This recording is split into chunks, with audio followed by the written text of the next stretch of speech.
Habang pinapanood ko sa Net25, ayan po ano, habang pinapanood ko sa Net25 mga kababayan,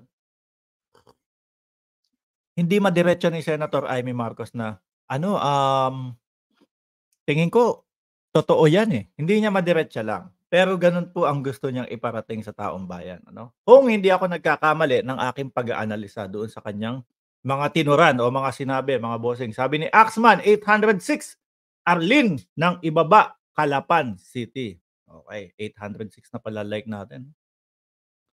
So ngayon mga kababayan, sabi ko, "Ano, pati ikaw naniniwala na totoo yang ano na 'yan, yang PIDEA leak na 'yan, Sarsuela?" Biruin mo lahat 'yun, yung tatlo na 'yun mga kababayan. Yung tatlong sinabi ni Bato na dahilan niya kung bakit daw po mga bossing, eh, naniniwala siya, kayang ipaliwanag po mga kababayan. Puncher, tanggalin na natin 'tong ano, sabi ni Cutie Boy 69, oh, ang ganda ng pangalan mo ano, tapos parang mas pambangag yung pangalan mo. Tanggalin na natin yung mga ganyan. Walang ano, walang katuturan po. Bakit mga boss chief amo, sir? Ayan 'no, meron tayong, topic, pero hindi nila kayang sumabay sa topic, 'di po ba? Kailangan 'pag magsasabay kayo diyan kahit na hindi kayo pabor sa sinasabi ko, kung maayos naman yung sasabihin niyo, sasagutin natin 'yan. Pero yung kung walang katuturan yung ita-type niyo, tanggalin na lang, 'di po ba? So dito hindi kayang diretsahin sabihin ni Senator ramdam mo yung pamamangka mga kababayan, eh, 'no? Ramdam mo yung pamamangka mga boss, chief, amo, sir. 'Pag rinekta niyang sabihin 'yan, na naniniwala ako diyan, pasok sa banga na talaga 'yan mga bossing. Ano po, sabi nga nung mga comment section dun, yung mga nagsasalita dun, um, "Senator kahit anong sabihin mo sa'min diyan, mukhang malabo ka sa amin sa susunod na eleksyon, ano? Kung ikaw ay tatakbo, malabo pa din." Ayan nga po mga kababayan. Senator Marcos, lumalabas na papalit-palit ng record system ang PIDEA, which is dito po natin masasabi, mga kababayan, ang sinabi niya, from this system kaya nga sila nagpalit, baka siguro, questionable sa kanila yung system na yon dahil may mga nakakalabas. Ganyan ang kanyang tinuran mga bossing. Tila wala rin silang tiwala sa sistema. Oh, sabi ko nga po sa inyo mga boss, chief, amo, sir, ano, minsan hindi ko alam kung talaga bang, Marcos ang apelyido nito o Duterte. Ano po, o Duterte. Pero kahit ano pa pong iwas niya o pamamangka sa dalawang ilog, mukhang matatalino mukhang ano, malabo siyang maiboto talaga nung mga loyalista at nung mga, government supporters, mga kababayan. Dahil po dun sa talagang halata siya, mga bossing. Yung tatlong sinabi ni Bato, kayang-kayang i-explain. Una nga po diyan mga boss, naku, una diyan ano, yung puncher nga, naku paulit-ulit si Mark Ramos. Pasensya na po, kasi ito china-chop-chop po namin pagkatapos ng live para po doon sa mga tao na gustong mapanood yung pinaka-specific lang na na topic, gano'n po mga bossing. 'No? Yung puncher explainable naman po 'yan, lagay mo sa scanner, pati puncher, pati butas, kuha, 'no? Yung mga pangalan, yung mga kotse, kung nandun na, wag mo lang galawin 'yan, 'di ba? Para mas makatotohanan. Oh, dahil 'pag pinalitan mo pa yon tapos nagtanong sa Senado, dahil ang focus po niyan talagang mga 'yan, dumating po sa Senado, mga kababayan, Halata naman po, 'no? Kumbaga planado na nila mga bossing. Planado na po nila mga kababayan yung series na gagawin at hanggang sa humantong sa Senado, siyempre kahit papaano po kung pinagplanuhan nilang maayos 'yan, iisipin nila 'pag pinalitan natin yung mga pangalan ng mga kotse diyan, 'pag tinanong sa Senado, naku mahihirapan tayo, nai ano, mahihirapan tayo. So, kaya gano'n lang po 'yun, 'no? Tapos Yung pirma daw ni Morales, eh, naku napakasimple, natural siya yung pipirma diyan. Nakalimutan niya lang po talaga na siya, eh, ano lang, kumbaga investigador lang, hindi siya yung mismong team leader na dapat pipirma. Na siguro sa susunod na hearing, meron pa po ulit na mangyayaring hearing, kasi sinasabi ng taong bayan, aksayado kayo sa pera. Ang hini-hearing niyo walang katorya-torya at walang kakuwenta-kuwenta, ano?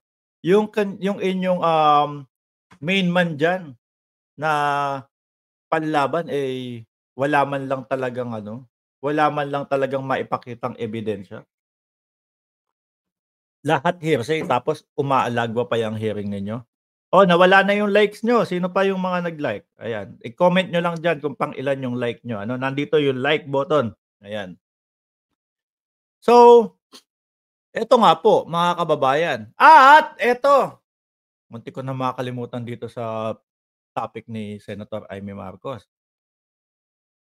Hindi ko sasabihing 100%, pero narinig ko dun mga bossing, merong, um, iniihaw, niluluto, nilalaga, o bahala na, basta pine-prepare 'no, na impeachment daw po kay Pangulong Bongbong Marcos. Sabi ko, "For what?"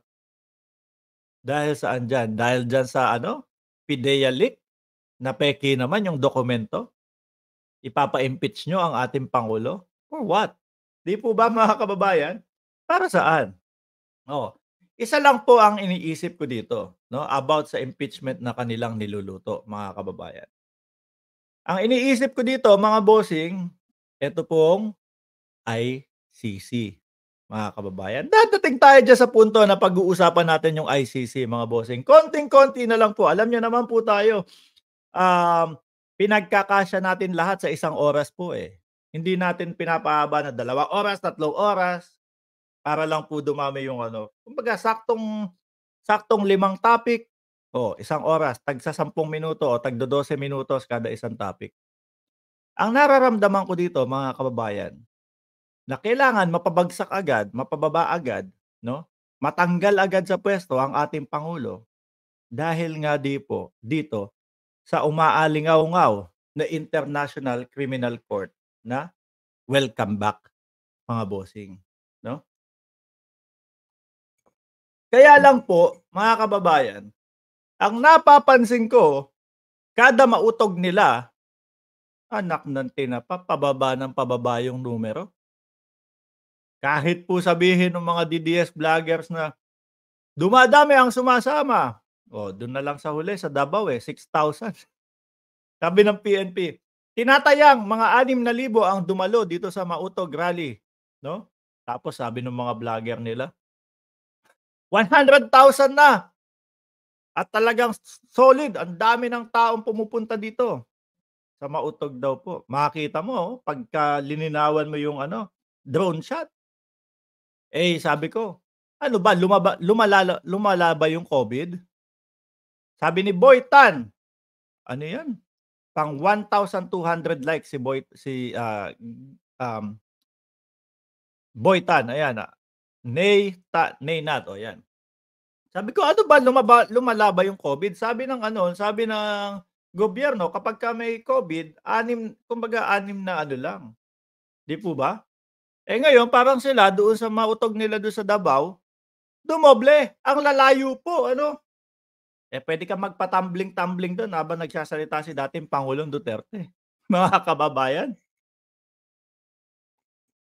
puwede kang magpa-tumbling-tumbling do'n sa konti nila. Tapos eto, mga bossing, yung mga pinagsasasabi nila doon sa kanilang mautog, eh, hindi na din po nagugustuhan ng mga mayor, ng mga gobernur, dahil po meron ng mga ganito, eh. Meron na pong mga kapagka kami hindi niyo pinayagan sa susunod na maiutog, eh, magdadala na kami ng mga bratatatat namin, sabi ni Ma'am Chris Rose, 'no, na 3,000 viewers daw po at 1,000 like. Magdadala kami ng bratatatat na namin. O kayo po ba papayagan niyo 'yun? Imbes na antahi tahimik nung inyong bayan, eh, biglang magkakaroon ng mga gano'n? Sabi ni Ukinana, 1,100 ako mark sa like, ayan. Siyempre hindi. mga bossing. Kaya sabi ko, palabo ng palabo itong mga ang nitong mga ito, impeachment, pagpapababa, kung ano-ano pa, 'no? Dahil paunti ng paunti po, eh. Ang PDP walang laban, pati sila, in-announce nila mga bossing na wala kaming pakialam o hindi kami kasali doon sa mga tinuturan o sinasabi ni dating Pangulong Duterte.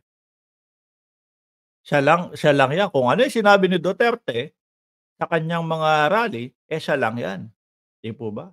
Kasi kapagka yung inano nila yon mga bossing, kinagat nila yon, ay laglag po. Pati po yung pinakamalakas nilang kandidato, si Philip Salva. Ikaw Mark, ang lakas ng loob mo sabihan na plastic si VP Sara tapos ikaw napaka-plastic mo ano, sasabihin nung mga nung mga viewers natin.